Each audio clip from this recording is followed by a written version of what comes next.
इस वीडियो में हम डिस्कस करने वाले हैं कि इंट्राडे स्टॉक्स को कैसे सिलेक्ट किया जाता है।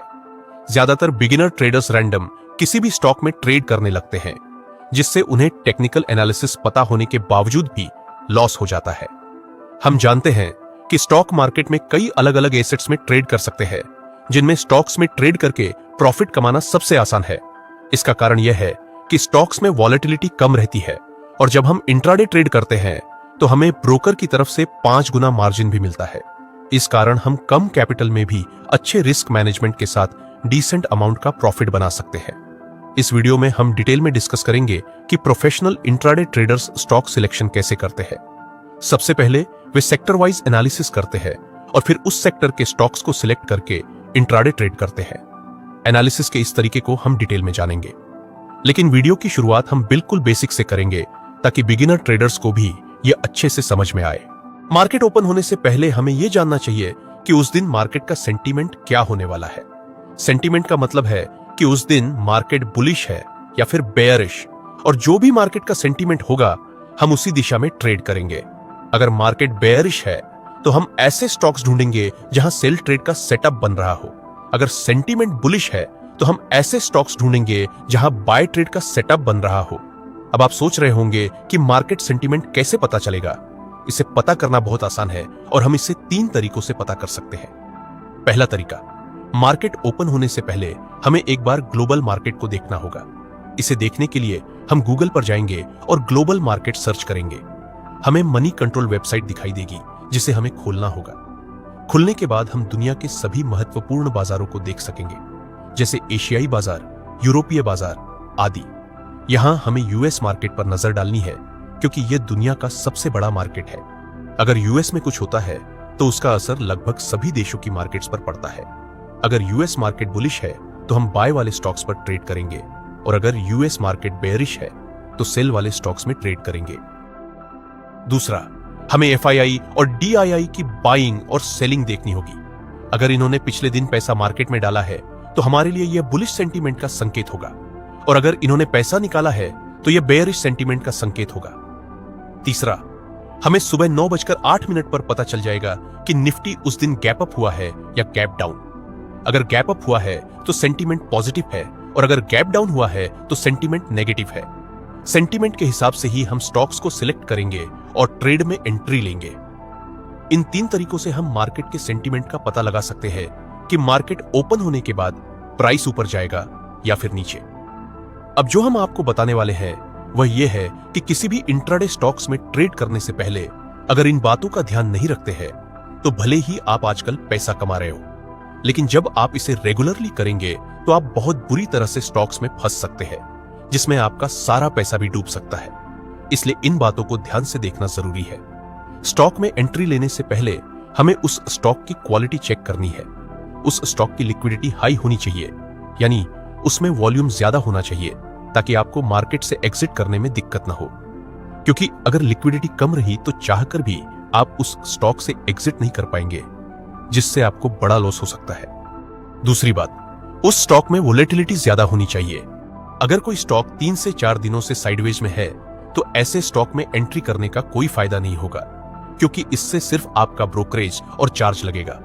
इसलिए स्टॉक में एंट्री लेने से पहले उसकी वोलेटिलिटी चेक कर लें। अगर वोलेटिलिटी ज्यादा है और स्टॉक ऊपर नीचे ज्यादा मूव कर रहा है तभी हम उस स्टॉक को सिलेक्ट करेंगे। तीसरी बात, हमें इंट्राडे ट्रेडिंग पेनी स्टॉक्स में नहीं करनी है, क्योंकि पेनी स्टॉक्स को बहुत आसानी से ऑपरेटर मैनिपुलेट कर सकते हैं। अगर आप पेनी स्टॉक्स में ट्रेड करेंगे तो आपका टेक्निकल एनालिसिस काम नहीं करेगा, जिससे आपको बड़े लॉसेस का सामना करना पड़ सकता है।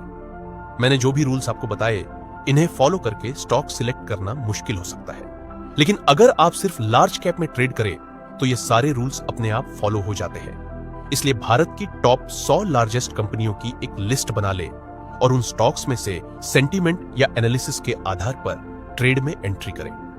इन टॉप 100 कंपनियों की लिस्ट के लिए सबसे पहले गूगल पर जाइए और खोजिए top 100 Indian large cap stocks. आपको मनी कंट्रोल साइट दिखेगी जिसे ओपन करना है। ओपन करने के बाद आपको 100 कंपनियों की पूरी लिस्ट दिख जाएगी, जिसे अपने डीमैट अकाउंट के वॉच लिस्ट में ऐड कर लें। अब बात करते हैं कि प्रोफेशनल ट्रेडर्स सेक्टर एनालिसिस करके स्टॉक्स को कैसे ढूंढते हैं। सेक्टर एनालिसिस के लिए ज्यादातर ट्रेडिंग एप्स में इनबिल्ट सेक्टर वाइज लिस्ट होती है। अगर है तो बहुत अच्छा, और अगर नहीं है तो हमें सभी सेक्टर्स की लिस्ट बना लेनी है, जैसे Nifty auto, Nifty FMCG, Nifty media, Nifty metal, Nifty pharma आदि। इन सभी के चार्ट्स को हम मल्टी टाइम फ्रेम एनालिसिस से एनालाइज करेंगे। पहले हम एक डे टाइम फ्रेम में सेक्टर के चार्ट को एनालाइज करेंगे। एनालाइज करने का सबसे आसान तरीका है कि इंडिकेटर सेक्शन में जाए और सुपर ट्रेंड नामक इंडिकेटर को चार्ट पर लगा दें। इससे हमें उस सेक्टर के ट्रेंड का पता चल जाएगा। अगर ट्रेंड अप ट्रेंड में है तो हमें उस सेक्टर के ऐसे स्टॉक्स को चुनना है जो अपर ट्रेंड में रहते हुए कंसोलिडेट कर रहे हो। ध्यान दें कि हमें यह एनालिसिस 4 आवर टाइम फ्रेम में करनी है। उन सभी स्टॉक्स में सपोर्ट और रेजिस्टेंस लेवल कंसोलिडेशन जोन के ऊपर और नीचे ड्रॉ करके रख ले। अगले दिन, जिस दिन आप ट्रेड लेने की तैयारी कर रहे हो, उस दिन आपको 3 मिनट के टाइम फ्रेम में चार्ट ओपन करना है। अगर उस दिन की पहली 3 मिनट की कैंडल रेजिस्टेंस लेवल को ब्रेक करके ऊपर क्लोज होती है और अगली कैंडल पहली कैंडल की हाई को ब्रेक करती है, तो हमें बाय पोजीशन में एंट्री लेनी है। इस स्थिति में हमारा स्टॉप लॉस प्रीवियस डे की लास्ट कैंडल की लो होगी, और अगर स्टॉप लॉस बड़ा हो रहा है और रिस्क रिवॉर्ड रेशियो फेवरेबल नहीं है तो उस समय हमें पहली कैंडल की लो को स्टॉप लॉस रखना है। अगर अभी भी आपको समझ में नहीं आया तो कोई बात नहीं, चलिए इसे एक उदाहरण की मदद से समझते हैं। मान लीजिए सुबह 9:08 पर आपने देखा कि निफ्टी आज गैप अप ओपन होने वाली है। साथ ही ग्लोबल मार्केट भी बुलिश सेंटीमेंट में है। इसका मतलब यह है कि आज हमें ऐसे सेक्टर को ढूंढना होगा जो अप ट्रेंड में हो और कंसोलिडेट कर रहा हो। सबसे पहले मैं अपना ब्रोकिंग ऐप खोल लेता हूं। ऐप खोलने के बाद हमें मार्केट ओवरव्यू में जाना है, जहां हमें सेक्टरल इंडिसेस का विकल्प मिल जाता है। यहां पर हमें सभी सेक्टर और इंडेक्स की एक लिस्ट दिखती है।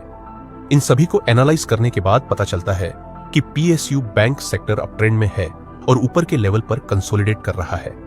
अब हम निफ्टी पीएसयू बैंक पर क्लिक करके उसके सभी स्टॉक्स को देखेंगे। इनमें से इंडियन बैंक स्टॉक सबसे ज्यादा बुलिश लग रहा है, क्योंकि इसने आज 2.3% का गेन हासिल किया है और हमने कल भी इस स्टॉक में तेजी देखी। अब हम इस स्टॉक पर क्लिक करेंगे और उसके चार्ट्स को देखेंगे। चार्ट में यह स्टॉक एक स्ट्रॉन्ग अप ट्रेंड में है और ऊपर के लेवल पर कंसोलिडेट कर रहा है। कंसोलिडेशन वाले एरिया में हम सपोर्ट और रेजिस्टेंस लेवल ड्रॉ कर देंगे।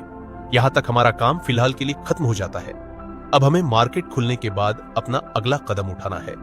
जब मार्केट ओपन हो जाएगा तो हम चार्ट्स को 3 मिनट टाइम फ्रेम में कन्वर्ट करेंगे। अगर यह स्टॉक 3 मिनट की पहली कैंडल में रेजिस्टेंस लेवल को ब्रेक कर देता है तो हम बाय पोजीशन में एंट्री लेंगे। हमारा स्टॉप लॉस प्रीवियस डे की क्लोजिंग कैंडल के लो के नीचे होगा। अगर स्टॉप लॉस बड़ा लग रहा है तो हम आज की पहली कैंडल के लो के नीचे भी स्टॉप लॉस सेट कर सकते हैं।